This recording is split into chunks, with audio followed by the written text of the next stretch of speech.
Good night. Um, Today I want to talk to you about something that happened during the last US presidential elections. It wasn't a policy announcement or a debate moment or a rally, it was a story. A disturbing story that spread online claiming that Haitian immigrants in an Ohio community were stealing people's pets and eating them. It was shocking, it was visceral, and it went viral. It got shared on social media and picked up by talk shows, also woven into political commentary about immigration. But there was only just one problem that wasn't true. No verified evidence ever surfaced. Local authorities publicly denied, and the journalists looked into it, found nothing. So today, that's my central question. It's like, why? Why in the middle of a major presidential campaign did this specific, unverified rumor spread so powerfully?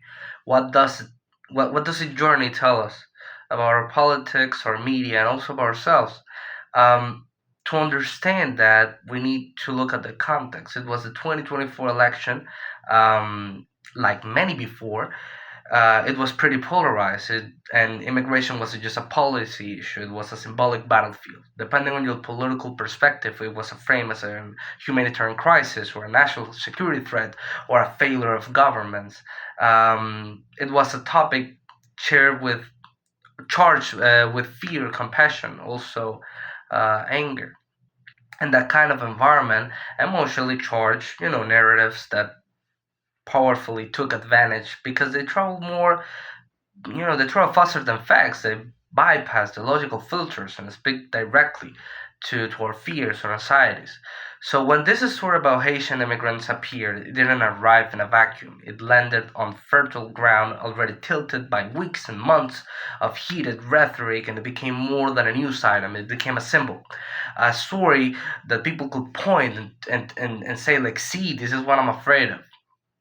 This brings us to the political utility of rumors.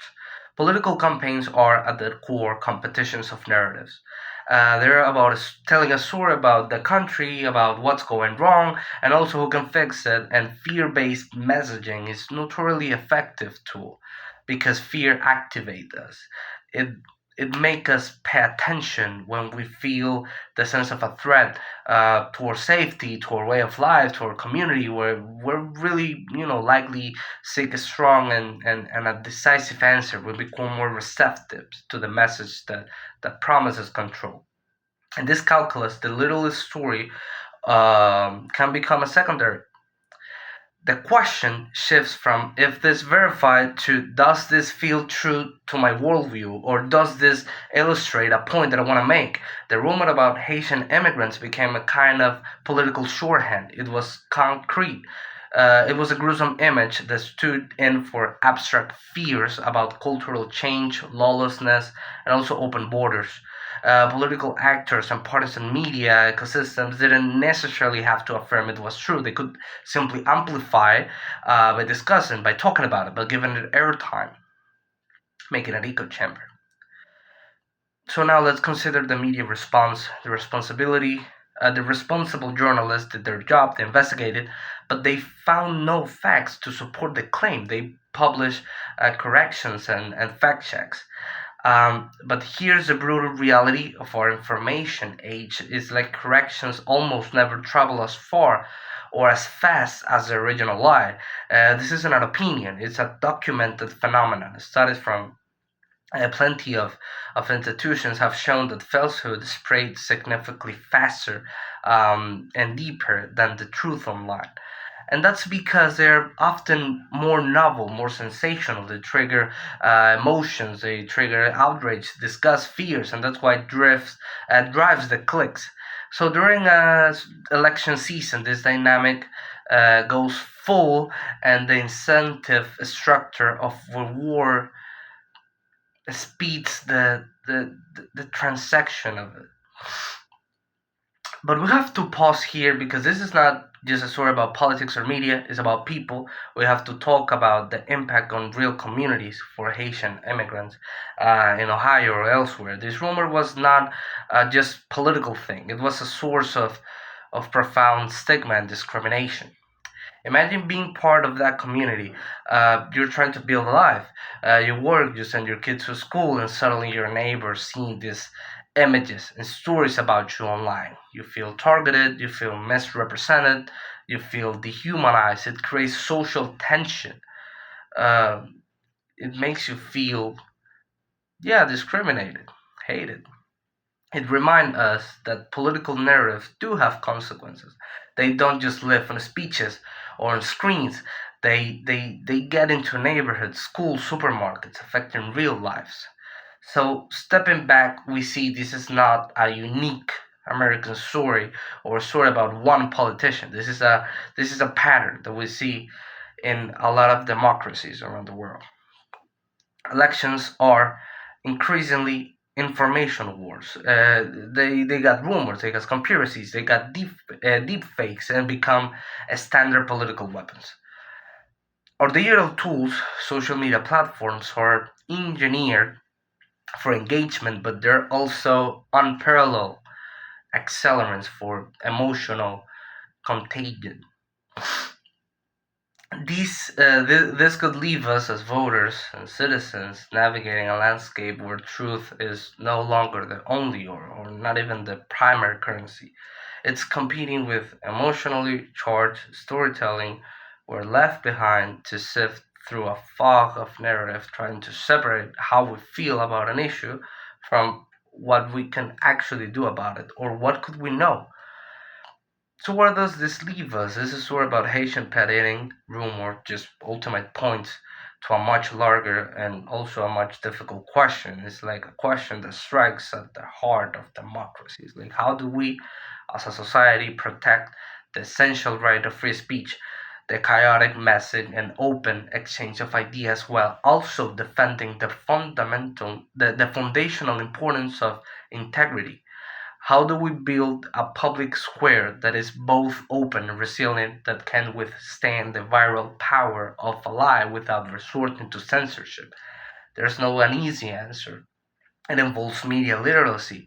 It demands greater accountability from platforms. It requires a cultural shift where we, as consumers of information, will learn to pause before we share, to question the source of our outrage.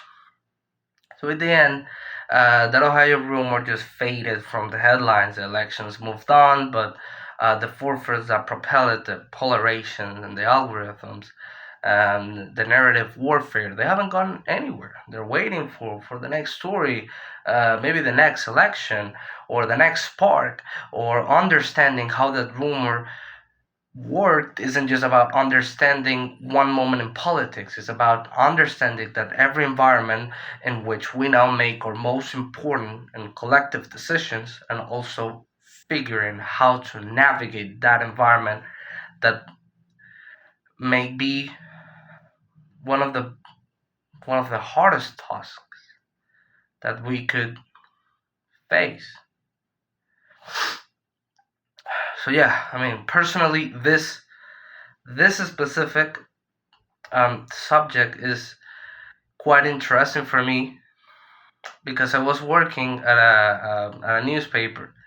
Yeah, but well, it wasn't a newspaper. It was working for a guy who was a political influencer. He was a pretty big guy from Saudi Arabia. He had like his own amateur source of news. So I had to investigate a lot. Not only necessary about the U.S. but also about many other problems and politics affairs, just like the Ukrainian war or the Palestinian genocide or something like that.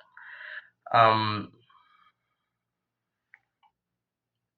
this specific topic about this rumor of that spreads so badly about Haitians always like stick to me a lot because how come this kind of stuff could happen? But I think the biggest question is also how can we stop it? It's like I just said it before. It's like how can we not tend to censorship? How can we defend free speech without also defending the integrity? Yeah, without resorting to censorship. At the end of the day, it just it matters. Well, we have the only power to stop the something like this by being more, yeah, literally. We need to read more. We need to investigate more. We need to understand the source that we're reading. We need to question it. We need to question also why we're watching this, or why we're reading about this, or why we're being spreaded with this kind of information. This was basically uh, something so. I mean, this specific stuff was just only about how can I feel. I mean, how can I use your fear of immigrant and immigration, and how can I give a specific example of how can I make you see, like, hey, this is what I'm afraid of, and that's one of the things I said. It's like, how can I give you a proper example, or how can I give you something that you can actually hate or fear? If immigration is such an important policy, I can dominate. I mean, if I was a politician, I can dominate whatever opinion or thing that you could possibly think about me or my campaign if I use immigration. And in this case, of course, this was a rumor that came from the conservative side, more from the from the right wing that is anti-immigration. It's like I can push this hateful narrative, so you end up hating them, and you end up at the end supporting me.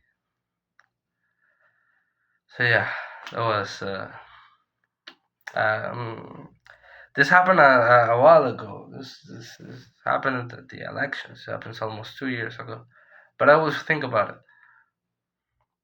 like wow, this happened. But yeah, good night.